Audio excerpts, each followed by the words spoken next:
कि SSC GD की परीक्षा देने के लिए केंद्र पर 800 से ज़्यादा लोगों को बुला लिया गया और बैठने की व्यवस्था सिर्फ 250 लोगों की थी।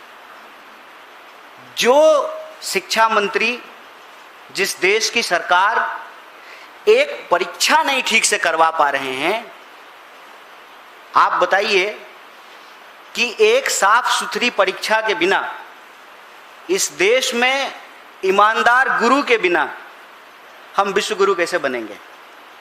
कल सुबह सुबह प्रधानमंत्री जी का मेल आया उनके ऑफिस से और विदेश में उनकी उपलब्धियां गिनाई जा रही थी और देश में लगातार सुर्खियों में यह बात बनी हुई है कि पहले नीट और फिर सीबीएसई का मामला। और सीबीएसई का मामला ऐसा है कि एक 17 साल का बच्चा अपनी समस्याओं को लेकर गुहार लगाता है और सरकार की चापलूसी में अपने रीढ़ की हड्डी खो चुके पत्रकार आनंद फानन में उस विद्यार्थी को देशद्रोही और पाकिस्तानी बताने लगते हैं। दिक्कत यह है कि जब प्रधानमंत्री जी और उनके दोस्त को ही देश मान लिया जाता है तो देश हित की हर बात देश विरोधी लगने लगती है। आप हमें बताएं कि प्रधानमंत्री परीक्षा से पहले परीक्षा पर चर्चा करते हैं, परीक्षा होती है, पेपर लीक हो जाता है, परीक्षा पर चर्चा करके रील बनाने वाले प्रधानमंत्री साइलेंट मोड पर चले जाते हैं, चुप्पी साध लेते हैं।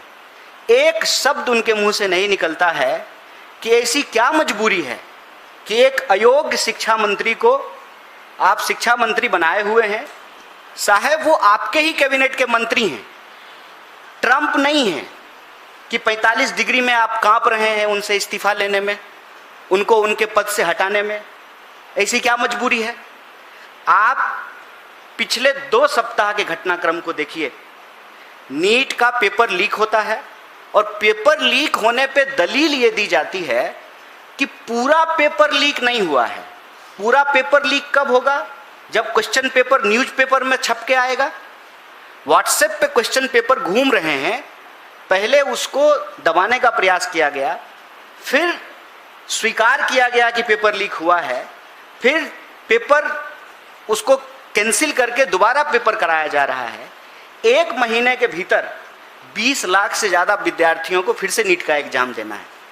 अभी नीट के मामले में प्रतियोगी छात्रों की आत्महत्या की खबरें आने लगी, फिर सीबीएसई का मामला आ गया। ऑनलाइन स्क्रीनिंग के इतने मुद्दे उठ करके आए, इतनी समस्याएं उठ करके आई और उस पर जवाब देने की बजाय सरकार के समर्थक पत्रकार जो है विद्यार्थी को ही पाकिस्तानी बताना शुरू कर दिए। आज इस देश की स्थिति यह है कि यह सरकार एक भी परीक्षा ठीक से कंडक्ट नहीं करवा पा रही है।